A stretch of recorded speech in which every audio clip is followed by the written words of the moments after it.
Heroes and Legends, Dynasties, the main story.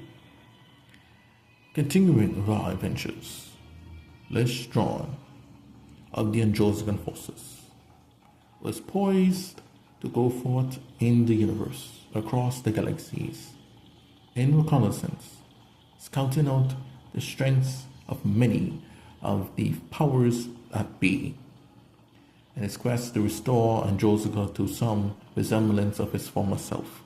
Les needed to know who was a threat and who was not a threat. And in his scouting, he decided to rest on a distant moon, not too far away from the coastal space of the bank run. However, this would be a most drastic mistake. As he fueled, a scout reported to a certain general. This general was General Nolan, the head commander of the recent troops of the Scotia, who were numbered in the millions, were prepping and training for a mass invasion of the Micron space.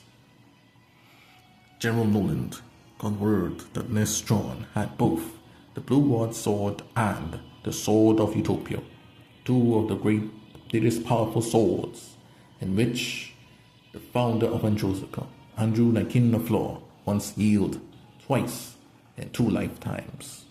General Nolan knew that he could cut down Strachan. His name would go down in legend, and having those 2 powerful swords in his waist, he would be an unstoppable man.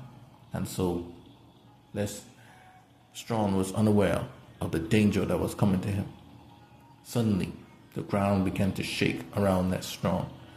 An earthquake? What's going on? It was no earthquake. It was massive tanks, planes, foot soldiers, and more. Millions of Scotian troops surrounded Strachan from all sides. Les could not react. He did not know what to do. And then General Nolan had arrived. Well, and isn't Strachan the self-proclaimed leader of the Androsican army? What's wrong? Are there no Lafleurs left in the universe that rule it? We outnumber you so much.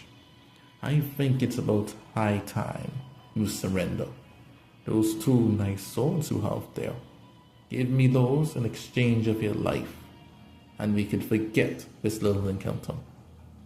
However, Strachan was determined. He grabbed both swords in his hands and said, "You will have to kill me. Over my dead body, or I give up my family's legacy to scumbags like you.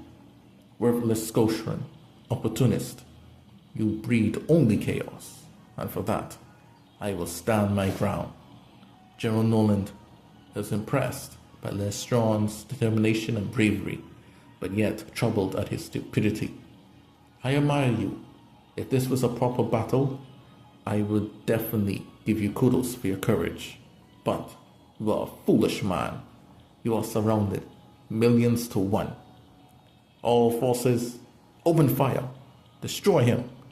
Make sure those swords are still intact." So a barrage of enemy cannons began to fire on Strachan. Strachan then used both swords and moved them with quick lightning speed, which formed a barrier of protection. The Blue Ward Sword, the Sword of Ultimate Defense, and the Sword of Utopia, a sword of devastating attack. These 2 swords have never been used together at the same time. Their power was more immense than anyone could imagine. Even Strachan, who wielded both of them, could not begin to fathom the powers that he was about to unlock.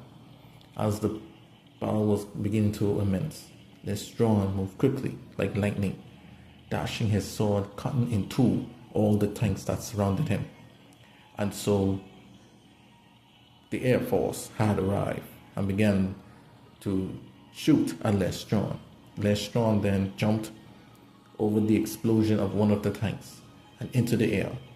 He then rode on top of one of the planes, removed the pilot, and used one of his swords in the controls to maneuver the plane to destroy the other planes that surrounded him. The ground troops and General Nolan looked at awe at how amazing Les Strong was fighting. So though he does not have the LaFleur name, he still fights like them. What an impressive family.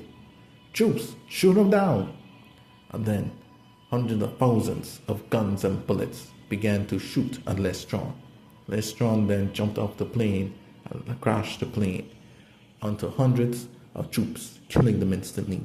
And then Les Strong began to move with lightning speed, dashing and using his knees as fought arms and legs against the massive horde as he slid and slid, cutting down troops from left to right. And when things were getting too numerous for him, Strachan decided to use the jump and to spin rapidly, and he jumped in the air and began to spin like a top and spin on his side, which resulted in the moon being split in two. The force of such great might and display did not destroy the moon and everybody in it, but instead it made two separate moons filled with their own atmosphere. General Nolan was stunned. It was impressive. With the moon split, millions of troops fell into the split and were dead instantly. In one go, the Scotia massive army was cut down in half. General Nolan cursed his ignorance. How could this be? What kind of monster is that? What have we unleashed upon the universe? And then, seeing a ship that was available, Les Strong quickly moved in the ship and dashed away from the moon and back towards Andromeda Galaxy. While this was going on, Damien II was coming out of his prayer chambers that he noticed within his spirit this mighty force. And then he prayed and saw the visions of the might of Les Strong, and he said to himself, this man is indeed a very interesting person. Strong indeed. I must test his might, for his man might be a threat to us yet. And so the Holy Emperor gathered up together his strong lieutenants and trusted allies as they prepared to move against the Andromeda forces in their home turf.